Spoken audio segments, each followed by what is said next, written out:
construction worker, used to hard work and long hours, but there was something about this old place that set him on edge.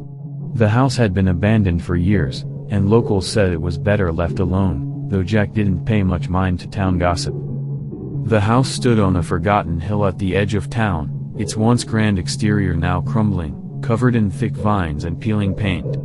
Jack had his orders: bring it down and clear the area for new developments. With his sledgehammer in hand, he started by breaking through the floorboards in the center of the main room, where the foundation was weakest. The boards splintered easily, and dust plumed up in clouds. After hours of tearing through layers of wood, he struck something unexpected. His sledgehammer hit not dirt, but what sounded like a hollow space below. Curious, Jack dropped his hammer and crouched down to investigate. Peering through the cracked floor, he noticed a small trapdoor concealed beneath years of dust and debris. "What the hell is this?" he muttered to himself, wiping the sweat from his brow. He pried open the trapdoor, revealing a steep staircase descending into darkness. A musty, stale odor drifted up, and Jack wrinkled his nose. Against his better judgment, he grabbed his flashlight and cautiously made his way down the creaking stairs, each step groaning under his weight. At the bottom, he found himself in a small, cramped basement. His flashlight illuminated peeling wallpaper, rotting furniture, and old, forgotten trinkets that looked as though they hadn't been touched in decades. But as he shined the beam across the room, his eyes fell on something that made him stop dead in his tracks: a worn leather-bound book lying on an old table, its cover dusty and frayed. Jack felt a strange urge to pick it up, so he did. The leather was dry and cracked under his fingertips, and the book gave off an odd warmth, as if it had been waiting for someone to hold it. He opened it carefully, his flashlight revealing faded handwritten text. As he began to read, Jack's pulse quickened. The journal belonged to a woman named Elizabeth, the previous owner of the Wellington house, and it detailed her growing fear of something lurking within her own home. Her entries started off innocently enough: notes about her daily life, her love for her garden, the creaks and groans of the old house at night. But as he continued reading, the tone grew darker, more frantic. "I hear footsteps in the walls," she wrote in one entry, the words scrawled in shaky penmanship. "At first, I thought it was my imagination, but last night, I heard someone breathing. Someone was standing right behind me." Jack's hand shook as he turned the page, his flashlight trembling in his grip. He wanted to leave, to run back up the stairs and forget about this hidden basement. But he kept reading, almost as if he couldn't stop himself. In the last entry, Elizabeth's words were nearly illegible, her fear practically bleeding off the page. "They're here," she had written. "They're watching me, waiting for me to join them. They won't let me leave." As he read those final words, Jack heard a noise behind him, the faintest shuffling, like someone dragging their feet across the stone floor. His heart pounded as he spun around, shining his flashlight into the darkness, but he saw nothing. Only shadows danced along the walls, flickering in the dim light. Is someone there?" he whispered, his voice barely audible, but the silence swallowed his words. Then, the faint shuffling resumed, closer this time, echoing in the narrow room. Panic surged through him, and Jack took a step backward, his foot hitting the bottom step of the staircase. He started to turn, desperate to escape, but a cold gust of air suddenly blew through the room, extinguishing his flashlight. The basement plunged into darkness, thick and impenetrable. In that suffocating blackness, he felt something, or someone, brush past him, an icy, intangible presence. His breath caught, and he stumbled backward, nearly tripping as he tried to find his way back to the stairs. His hands scraped against the rough stone walls, guiding him back up. As he scrambled up the steps, he heard the whisper of a woman's voice, faint and pleading. "Help me. Don't leave me here." Without looking back, Jack reached the top and slammed the trapdoor shut, his heart pounding. He leaned against it, catching his breath, as the faint sound of footsteps echoed from below. They faded slowly, replaced by an eerie silence. Jack wasted no time covering the trapdoor with debris, masking its location as best he could. He didn't know what he had encountered down there, and he wasn't about to find out. When he returned to his crew the next day, he didn't mention the hidden basement or the journal. The house came down, the basement buried beneath layers of rubble and concrete. But sometimes, late at night, he would think back to Elizabeth's journal and the sound of her whisper, forever echoing in the dark recesses of his mind. Eliza's wish. When Mia and Ethan moved into their new apartment, they felt an instant connection to the space. It was an old building with character, filled with rustic charm, tall windows, and creaking floorboards that whispered stories of the past. They were eager to make it their own, excited about starting a new chapter together. As they settled in, everything seemed perfect, until strange occurrences began to unfold. At first, it was just little things, objects slightly out of place, the occasional flicker of lights, and whispers that seemed to echo down the hallway when the air was still. Mia laughed it off, attributing it to their overactive imaginations and the quirks of an older building. Ethan, on the other hand, felt a twinge of unease that he couldn't quite shake. One night, as they were preparing for bed, they heard a soft sound, a gentle tapping, almost like someone rapping lightly on a wall. "Did you hear that?"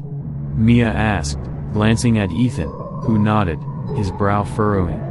The tapping continued, rhythmic and persistent, resonating from the living room. With a mix of curiosity and apprehension, they decided to investigate. As they stepped into the dimly lit room, a cold draft brushed against their skin, making the hair on the back of their necks stand on end. The tapping stopped suddenly, replaced by an eerie silence. They exchanged glances, both feeling an inexplicable urge to explore further. "Maybe it's just the old pipes," Ethan suggested, though he didn't sound convinced. They turned to leave when, out of the corner of her eye, Mia caught a glimpse of a figure, a shadow moving just beyond the edge of the light. "Ethan, did you see that?" she whispered, pointing toward the darkened corner. Before Ethan could respond, the air around them thickened with an unusual energy, and a soft, ethereal voice whispered, "Help me." Startled, they looked at each other, their hearts racing. The voice was gentle but filled with an undeniable sadness. "We need to go," Ethan said, his instinct to flee battling with the intrigue of the unknown. But Mia felt a pull, a desire to understand the presence that seemed to linger in their home. "Wait," she said, her voice steadying. "Maybe it needs our help." As they stood there, the figure began to take shape, revealing the image of a woman dressed in a flowing, vintage gown. Her eyes glimmered like distant stars, filled with longing. Mia took a deep breath, her heart swelling with compassion. "What do you need from us?" she asked softly. The spirit's expression softened, and a warmth enveloped the room. "I am Eliza," she said, her voice echoing softly in the space. "I once lived here long ago, trapped by the weight of my unfinished story. I lost my love before I could say goodbye. I've been waiting for someone to help me find closure." Mia and Ethan exchanged glances, realizing they were in the presence of a soul that had been waiting for centuries. "What can we do?" Ethan asked, stepping forward. Eliza smiled faintly, her figure shimmering like a dream. "If you could light a candle on the anniversary of my love's passing and say my name aloud, it would free me. I just want to be at peace." Determined to help, Mia and Ethan marked the date on their calendar. They gathered a beautiful candle and planned a small ceremony. When the day arrived, they lit the candle in their living room, its warm glow flickering in the evening light. They joined hands and spoke Eliza's name softly, their voices mingling with the gentle night air.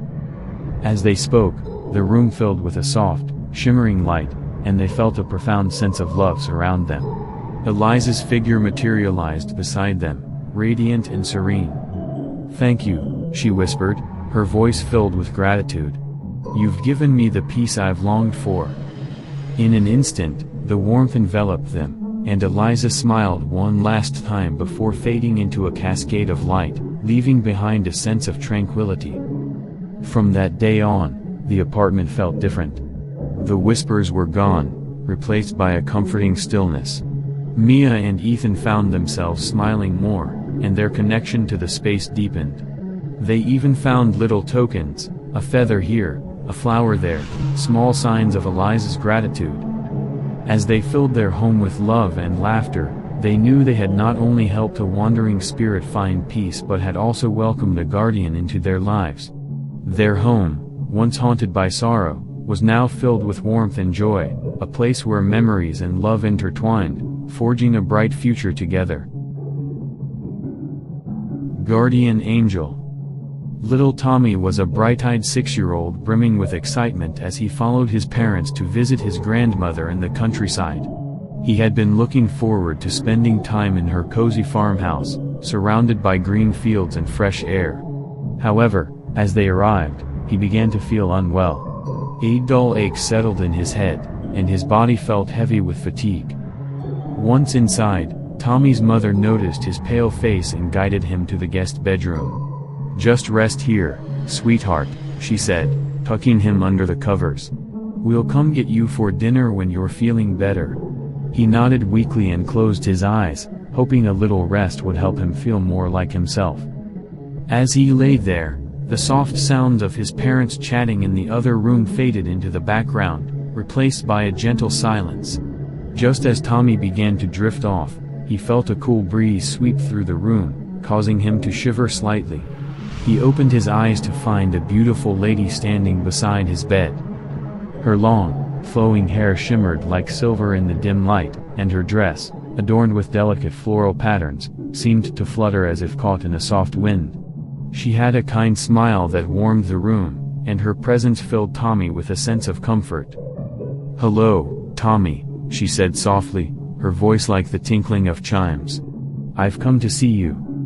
"Who are you?" Tommy asked, still feeling a bit groggy but intrigued. "I'm a friend of your family," she replied, leaning closer to him. "I'm here to help you feel better." She reached out and gently stroked his forehead with her cool, delicate hand. As she did, Tommy felt an immediate wave of warmth wash over him. The ache in his head began to fade, replaced by a soothing calm. "Are you a doctor?" he mumbled sleepily, his eyelids growing heavy. The lady chuckled softly, shaking her head. "Not exactly.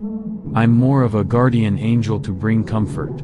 Just rest now, and you will feel much better." With that, Tommy surrendered to the sensation of peace enveloping him. He could feel the weight of sleep pulling him under, and he closed his eyes once more, allowing himself to drift away. In those moments, he felt safe and secure, as if nothing in the world could harm him. When he opened his eyes again, the room was bathed in soft sunlight, and he found himself alone. The ache in his head was gone, replaced by a refreshing clarity. Tommy blinked in surprise, trying to shake off the remnants of his dream. He sprang from the bed and rushed into the living room, where his parents were bustling about, preparing for dinner. "Mom! Dad! I feel so much better," he exclaimed, joy radiating from him. His mother smiled, her eyes sparkling with relief. "That's wonderful, Tommy. You had us worried there for a bit." As they gathered around the table, Tommy couldn't help but think of the mysterious lady who had visited him. "Did you see anyone in my room?" he asked casually, hoping to glean more about her. His father shook his head. "No one but us. You were sleeping pretty soundly." Tommy nodded, feeling a mix of happiness and mystery. The lady had felt so real, yet he wondered if she had simply been a figment of his fevered imagination. But deep down, he felt certain that her visit was genuine and that she had somehow been sent to look after him. After dinner, as they sat outside enjoying the cool evening air, Tommy gazed up at the stars beginning to twinkle in the sky. He felt a warmth in his heart, believing that the kind lady had been watching over him. Whenever he felt alone or scared, he would remember her gentle touch and soothing presence. From that day on, Tommy carried a newfound sense of bravery within him. He knew that he was never truly alone, for love transcends even the boundaries of life. And whenever the wind rustled through the trees or a soft breeze brushed against his cheek, he would smile, feeling as if the mysterious lady was still with him, bringing comfort and joy in every moment. Old Jim's Motel. It was well past midnight when the thunderstorm hit, and the rain came down in torrents, pounding against the windshield of Ed's car. He squinted through the blur, searching for a place to pull over. As if on cue, the yellow neon glow of a sign flickered through the darkness, Lakeside Inn. Below the sign, the faded words vacancy lit up faintly. A sigh of relief escaped his lips. He hadn't seen another building for miles. The inn was a squat, single-story building, its paint peeling and its sign rusted. But right now, it was a refuge from the storm. Ed parked his car, grabbed his suitcase, and made his way to the office, his shoes splashing through puddles on the cracked concrete. Inside, the air was thick with the scent of old wood and dust. Behind the front desk stood an elderly man, thin and wiry with a warm, if somewhat unsettling, smile. His gray hair was neatly combed back, and he wore a worn suit jacket that seemed at least as old as he was. "Evenin', sir," the old man greeted him. His voice was low and creaky, like an old door hinge. "Looking for a room?" "Yes, if you've got one," Ed replied, a little hesitant. The man had a peculiar way about him, an odd calmness, almost as if he were from another time. "Oh, we've always got room here at Lakeside Inn," the man said with a chuckle, shuffling behind the counter and reaching for a large leather-bound book. "Name's Jim, by the way." Ed nodded politely, watching as Jim's gnarled fingers scrawled his name in the guest ledger with a fountain pen. Everything about the inn felt frozen in the past, no computers, no credit card machine, not even a phone. "Room 6, down the hall," Jim said, handing Ed a heavy brass key. "Let me know if you need anything." "Thank you," Ed replied, and with a weary smile, he took the key and headed down the dimly lit corridor.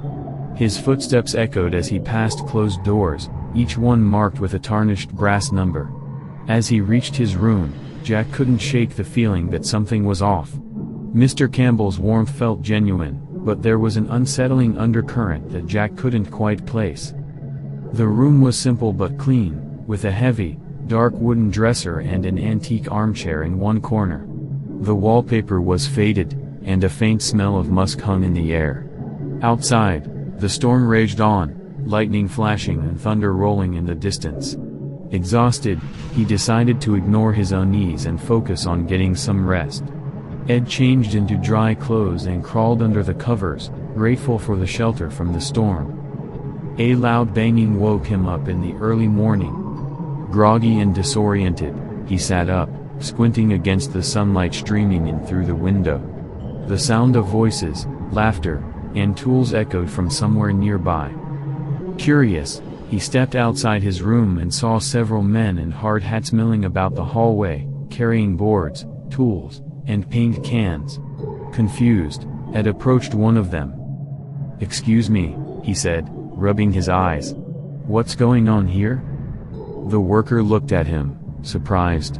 "Sorry, sir, but this area's off limits. This place is still under renovation."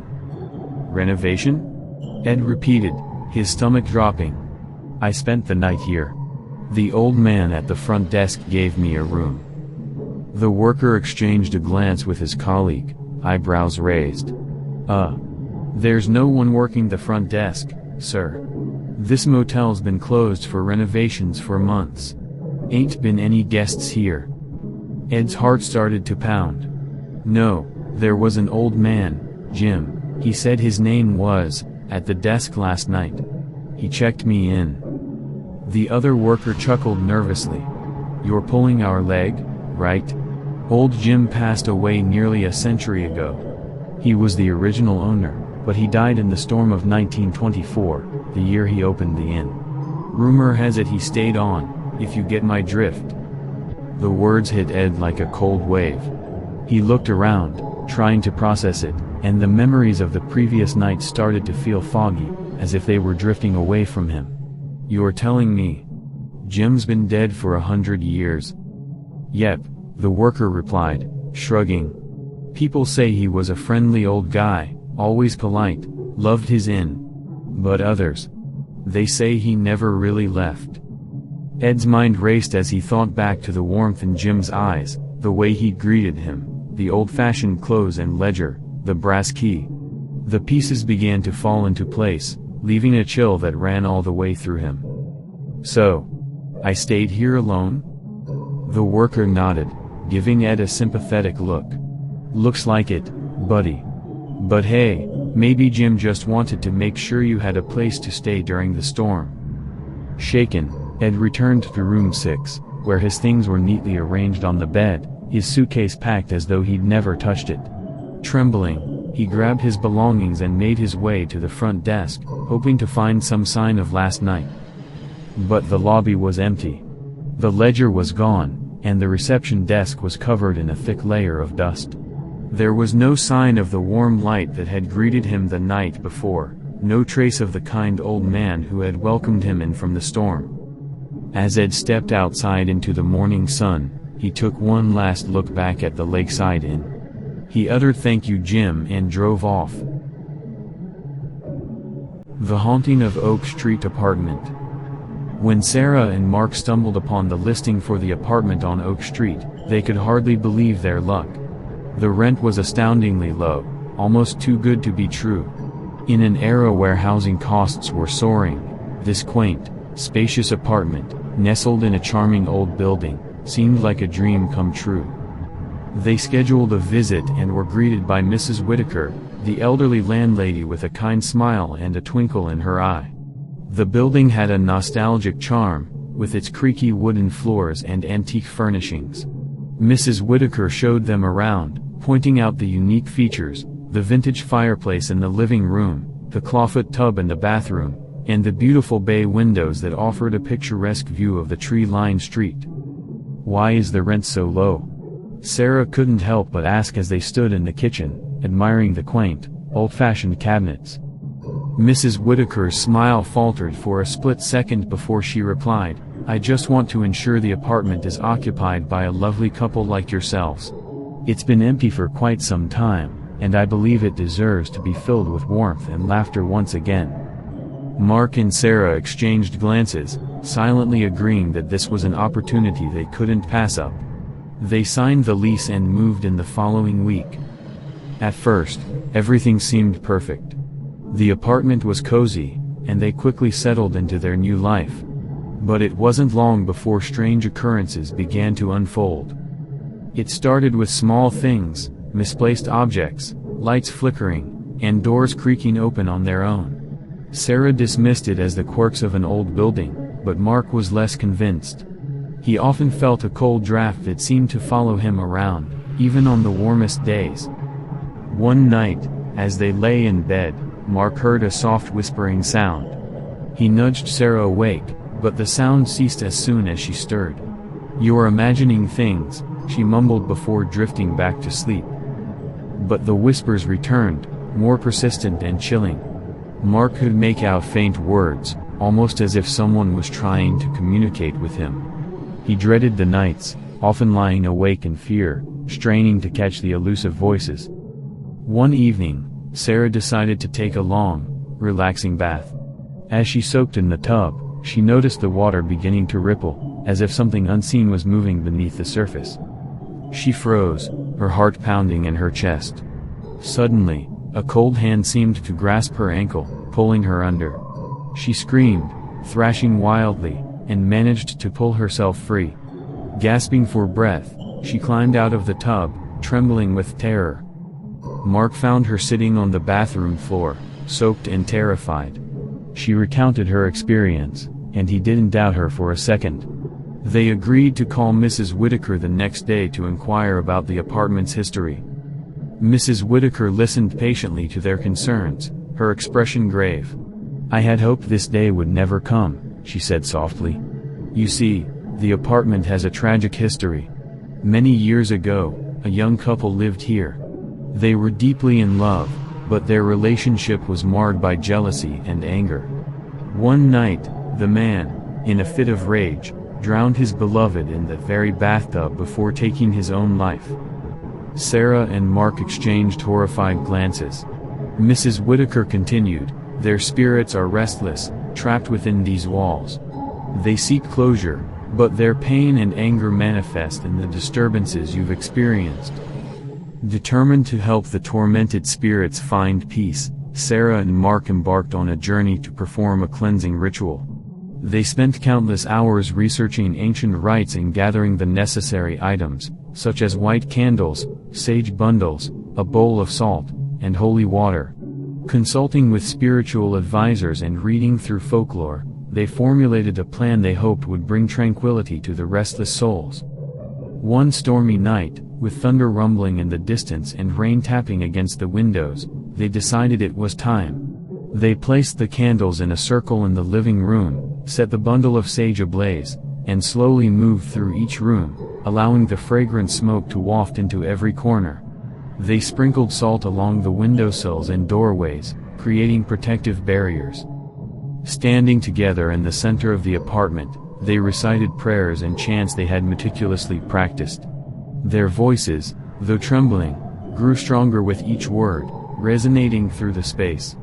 As the final words of the ritual echoed through the apartment, a chilling wind swept through the rooms, extinguishing the candles. For a moment, an eerie silence filled the air before a gentle warmth enveloped them. They felt a sense of calm and relief, as if a heavy burden had been lifted.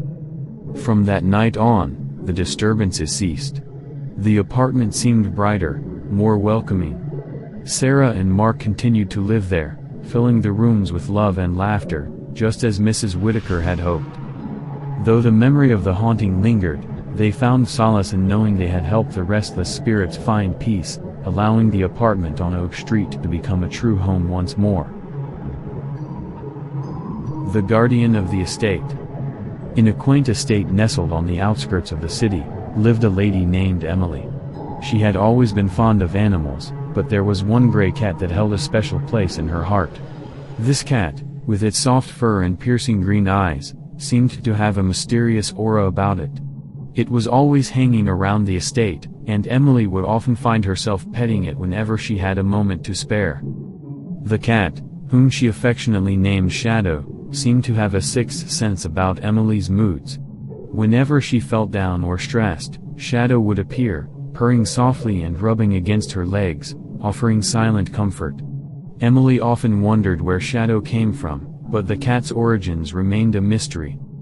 One night, Emily found herself unable to sleep.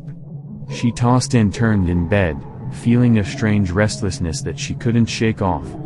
Deciding that some fresh air might help, she got up and walked to the balcony. The night was calm, with a gentle breeze rustling the leaves of the trees.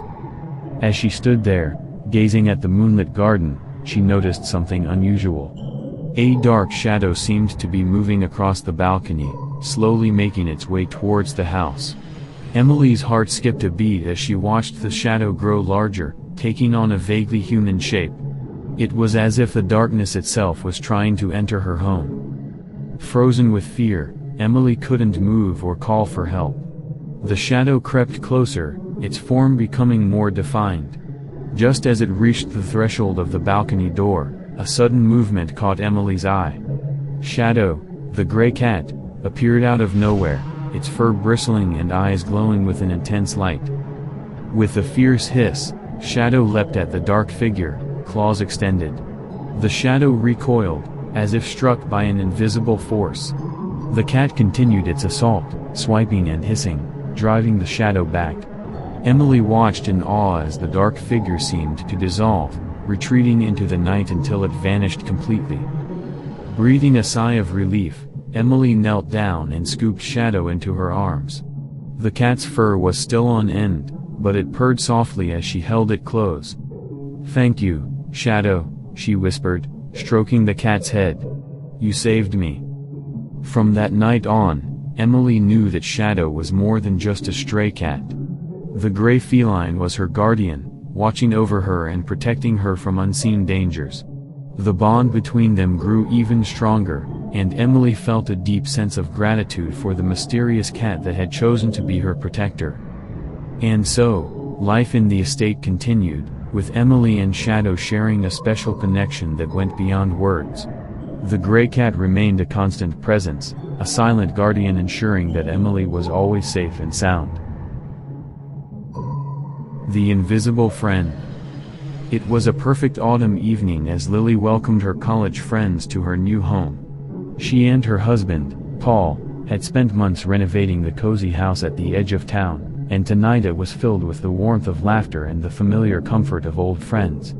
Each of them had brought something for the potluck, and they quickly fell into stories from their college days, clinking glasses and talking over one another in excitement.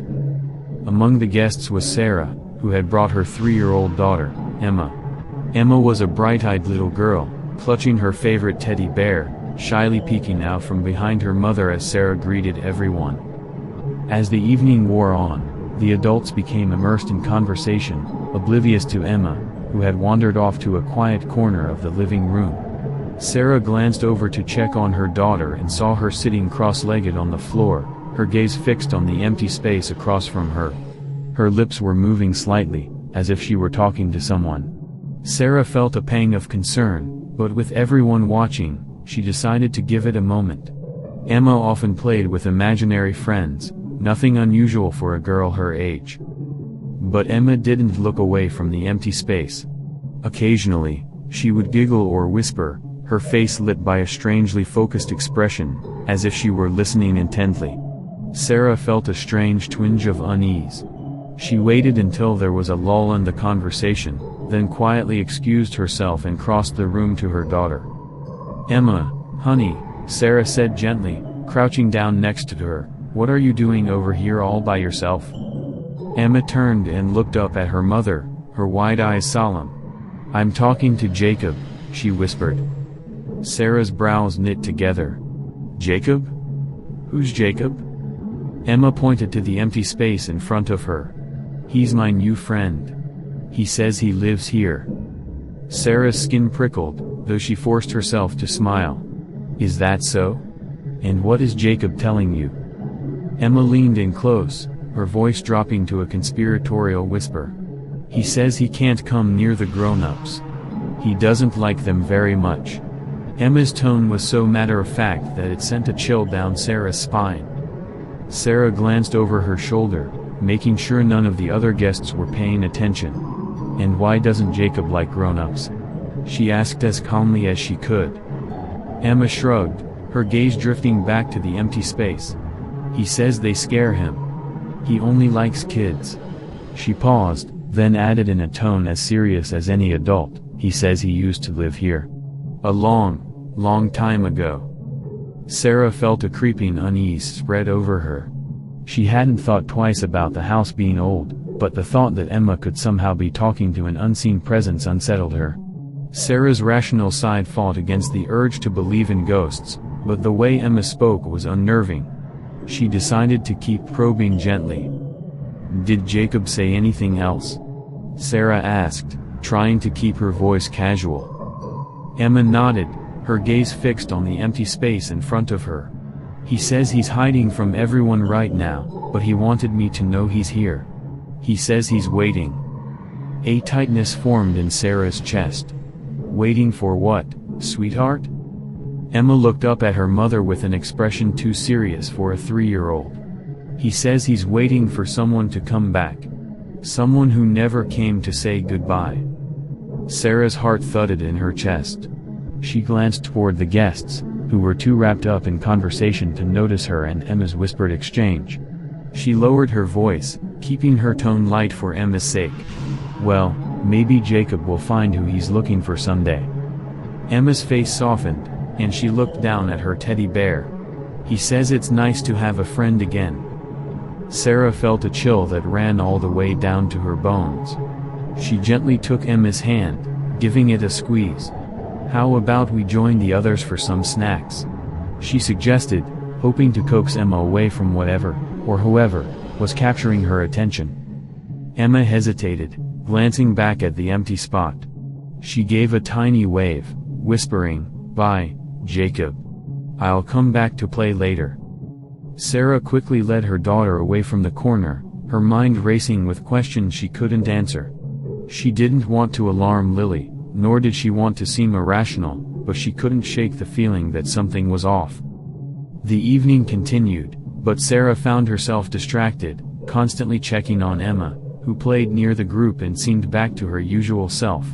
As the night wound down, Sarah thanked Lily for the evening and bundled Emma up for the drive home. On the way to the car, she gently asked, "Emma, was Jacob nice to you?" Emma smiled sleepily. "Yes, Mommy. He said you don't need to worry. He's just waiting for his friend." Sarah drove home in silence, but the story of Jacob weighed on her mind. That night, long after Emma had fallen asleep, Sarah found herself searching for any records of the house's history, hoping to find a logical explanation for the strange events. But her search turned up nothing, no mention of any boy named Jacob, no tragic history. Still, each time she thought of Emma's innocent voice describing her friend, Sarah couldn't help but wonder if there were some secrets better left undisturbed. The key. When Lily and Ben moved into the little house on the outskirts of the city, they felt like they'd struck gold.